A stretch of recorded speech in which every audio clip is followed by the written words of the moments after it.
Hello दोस्तों, नमस्कार। आप सभी का स्वागत है आपके अपने YouTube channel current affairs magic में। और आज हम बात करने वाले हैं 3 अगस्त के करंट अफेयर्स की।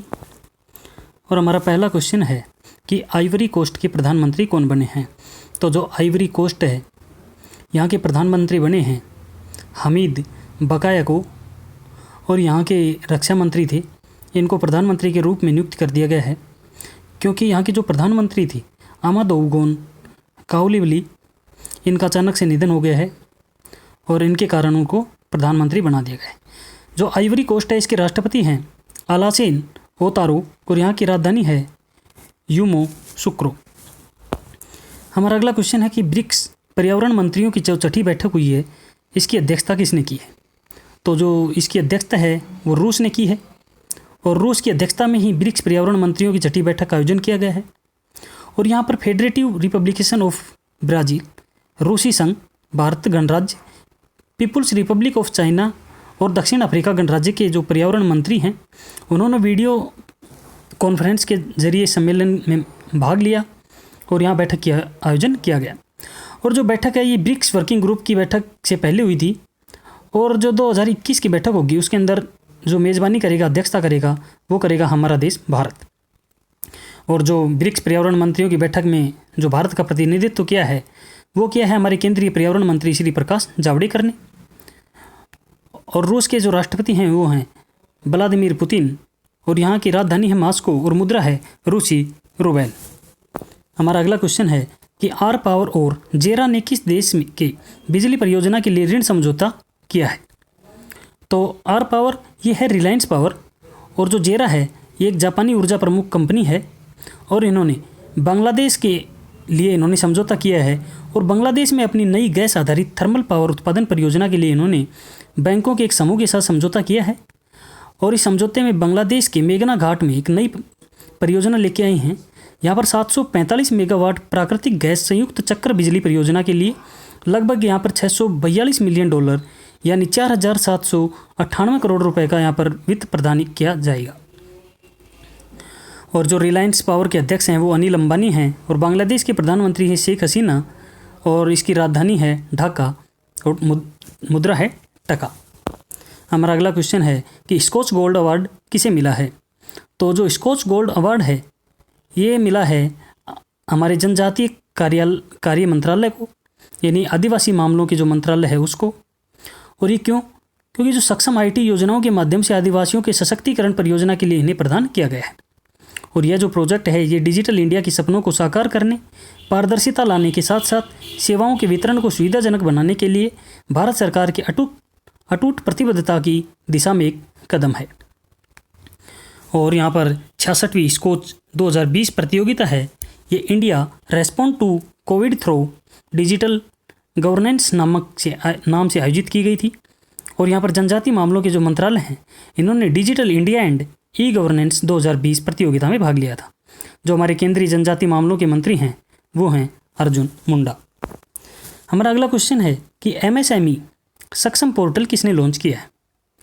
तो यह लॉन्च किया है सिडबी और जो ट्रांस यूनियन सिबिल है, इन दोनों ने मिलकर। सिडबी जो हमारे भारतीय लघु उद्योग विकास बैंक है और इन्होंने दोनों ने अपने सहयोग से one stop knowledge portal launch किया है। और इस मंच को सूक्ष्म लघु और मध्यम उद्योगों के लिए लॉन्च किया गया है। और यहाँ पर क्रेडिट दायित्वों के प्रबंधक में MSME की यहाँ पर मदद की जाएगी। जो हमारे भारतीय लघु उद्योग विकास बैंक के अध्यक्ष हैं वो हैं मोहम्मद मुस्तफ़ा। हमारा अगला क्वेश्चन है कि मार्च 2020 प्रेसवेरेंस रोवर मिशन का शुभारंभ किसने किया है। तो यह किया है नासा और ULA ने। जो नासा है ये national aeronautics and space administration है और जो ULA है ये यूनाइटेड लॉन्च अलायंस है। और इन्होंने एटलस V रॉकेट के साथ में मार्च 2020 परसुरेंस रोवर मिशन लॉन्च किया है। और इन्होंने फ्लोरिडा में कैंप कनावेरल एयरफोर्स स्टेशन पर स्पेस लॉन्च कॉम्प्लेक्स 41 से मार्च 2020 परसुरेंस रोवर मिशन शुरू किया है। जो हमारे नासा है इसके प्रशासक हैं जिम ब्रेडेनस्टाइन और इसका हेडक्वार्टर है वाशिंगटन DC, अमेरिका। हमारा अगला क्वेश्चन है कि अटल इनोवेशन मिशन ने किसके साथ मिलकर AIM ICREST यानी IC रेस्ट का अनावरण किया है। तो यह किया है bill and Melinda Gates foundation और वाधवानी फाउंडेशन, इन दोनों ने मिलकर। और जो AIM है यानी अटल इनोवेशन मिशन, ये नीति आयोग का है और इन्होंने मिलकर ही AIM IC रेस्ट का अनावरण किया है। और AIM IC रेस्ट एक उच्च प्रदर्शन वाली स्टार्टअप बनाने पर जोर देने हेतु मजबूत पारिस्थितिकी तंत्र के लिए एक इनक्यूबेटर क्षमता संवर्धन कार्यक्रम है और यह वैश्विक विशेषज्ञता और सर्वोत्तम कार्यप्रणाली के साथ भारत में नवाचार बढ़ाएगा और कार्यक्रम प्रौद्योगिकी संचालित प्रक्रियाओं और मंचों के माध्यम से उद्यमियों को प्रशिक्षण भी प्रदान करेगा। हमारा अगला क्वेश्चन है कि किस राज्य में पवन हंस द्वारा हेलीकॉप्टर सेवा को हरी झंडी दिखाई गई है।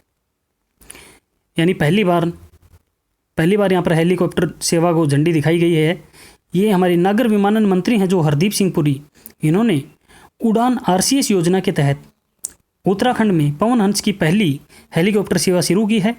और ये जो नई सेवा है ये देहरादून, नई टिहरी, श्रीनगर और गोचर के बीच संपर्क बढ़ाएगी, जिससे यह क्षेत्र में सहयोग का और पर्यटन बढ़ेगा।